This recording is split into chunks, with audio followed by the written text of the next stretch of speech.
Hello everybody, back here again for another vlog a day, and today is Thursday the 26th, and today was a beautiful day out weather-wise.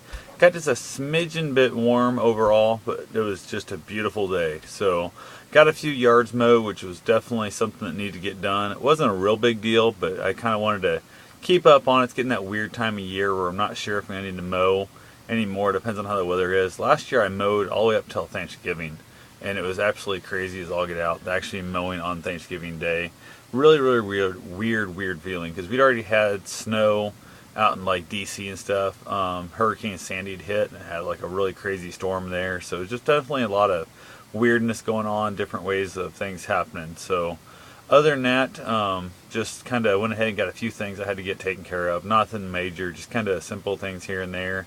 Went and got some stuff taken care of, wrapped up for the service for my father tomorrow. Dealing with people, talking to people, and that kind of stuff. Trying to make sure everybody knows about it. Went ahead and met with the pastor or preacher or minister or whatever the heck he is. I'm not sure what he exactly is, but he works with the hospice people.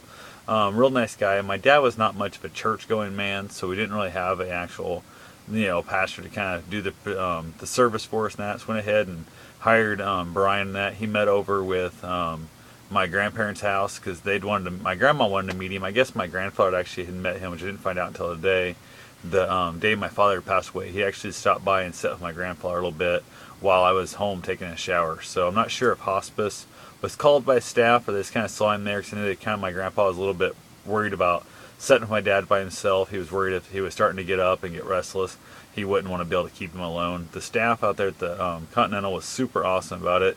They told my grandpa that everybody was on kind of high alert because dad had had such a rough night and it was going on 24 hours. It was a real rough time there. So they went ahead and kind of knew they're on high alert while I was gone getting my shower. The staff was really covering my butt for me. And I think they might have kind of flagged Brian in to go sit with my grandfather. So that definitely was nice to know. My aunt was in town, so we kind of went over how things are going to run at the service tomorrow. Just kind of generally told some stories about dad and that kind of thing. Brian left, ended up deciding to have dinner together, so I ended up inviting my mother over to it. Then we went up and got tenderloins. Just had a really good conversation. Definitely had a lot of fun.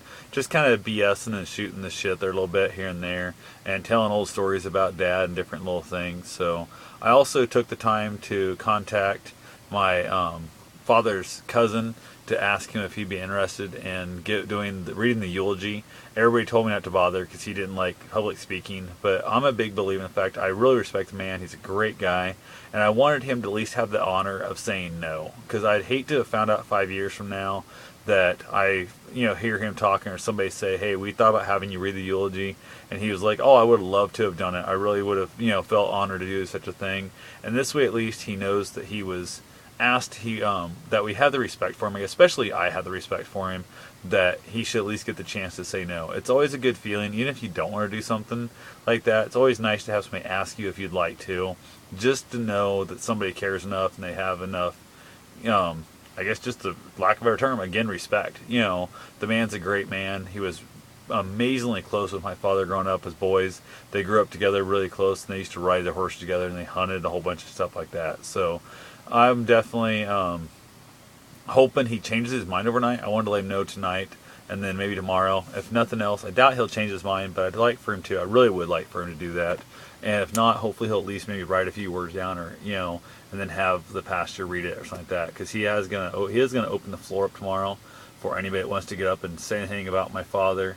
That would be kind of interesting. It's hard telling what might come from that. So we'll see. As of right now, I don't think I'm going to get up and say anything. I got a lot of weird, kind of penned up deals with the whole family, and I don't really get along on that side. So it's kind of a screwed up deal. But mostly, I don't know. It's one of those things where my dad was never the greatest father by any means, and I really don't think I can stand up there and say, like, I can't say ill things about him, clearly, obviously.